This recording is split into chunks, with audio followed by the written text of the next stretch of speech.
السلام عليكم ورحمة الله وبركاته. halkan waxaan ku qabanaynaa maansadii miimleyda oo abwaan waarsama bilaabay maansadani dhowr jeer baa marag la furay handana isagoo ayuu marag furaysa inaga oo tilmaami doona meelo badan iyo waxyaabo badan oo wadanka ku jiro maamulka gaar ahaana aynu si gaar ah farta ugu fiiqi doona dhinacyadiisa kala duwan hadda aan bilaabo mudiciyow gartaadii marag baan u furayo maama horaa tidhi miidaama dhagamale hadduu malag dhawaaqee shacabka makhraatiya saddex maadda saddexdaba malafsiga cashuuraha hanti madax lahayn iyo dulmi maaro loo helin taariikhdu waa marag waxaan u sheegaynaa qof kasta oo xil haya inay taariikhdu tahay marag marka aynu in yar halkaas sida u dul istaagno taariikhdu waa marag saddex midab ku caano macnaheedu uu yahay dhacda maanta joogiyo minidadii hore tagay maalma soo socdo maqan macna guudna uu yahay taariikhdu waa magac mahadhiyo xasuus bale murugiyo xanuun bale macaan iyo qaraar bale manfaciyo ammaan bale micnayo aqoon bale madaxii dalkaygo markaynu intaa ugu tilmaamay taariikhdu macnaheedu wuxuu yahay madaxdii dalkaynu la hadlaynaa madaxii dalkaygo micnayara adoo noqon maangaabna aan mudan halgankii la soo maray aan marin tamaashiir meel dheer ka ridinoo mahubsadan aan noqon ma taqaan wixii hore mudanow laguu dilay mugdi lagugu ridi jiray kuwii ma yidhaahdana lagu maaruqaayee madfac loola dhacayee maatidaadii loo dhibay moodkaagii loo dhacay murugana laguu biday halyeygaagii loo miray wixii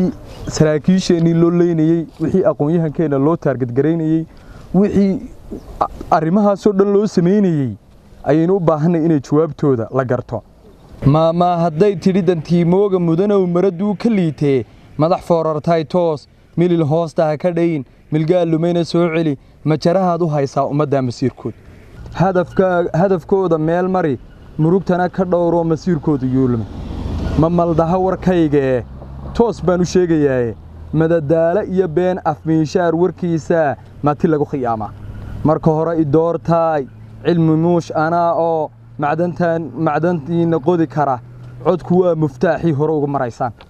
markuu xildhibaan kasta iyo madaxweyne kasta iyo qof kastoo maamul doonaya uu shacabka u imanayo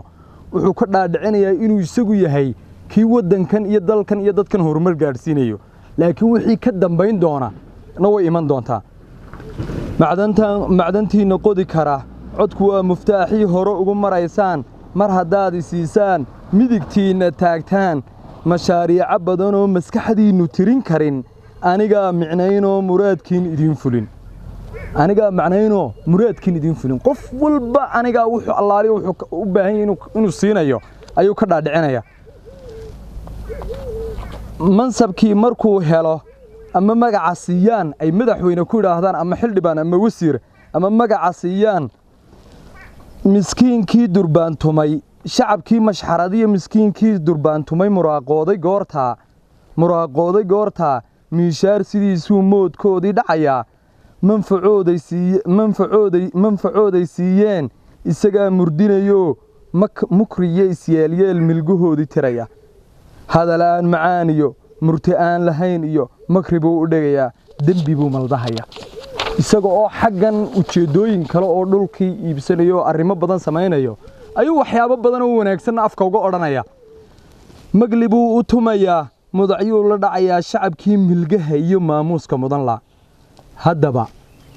anigoo si gaara ula hadlaya dadka madaxaadan waxaan leeyahay xaaraan macneeyow intiina badan xilka meere moogow inay adduunyadani isdabataal tahay oo maalina xilka aad qabanaysid maalina ka degaysid ninka ilaabayow xilkii meere moogow maxkamaddii raxmaankiiyo cadaabtiisa moogow inay maalintii yowmal qiyaamaha iyo xisaabtii ilaahayna inaga dambayso qofkii ilaabow cadaabtiisa moogow malaa waad hilmaantee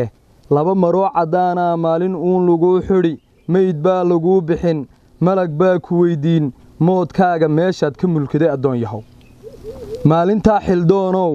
midh anaan ku tari karin midh adaanis tari karin midh cid baan ku tari karin jawaabtuna waa xaggiinna asalaamu calaykum waraxmatullahi wabarakaatu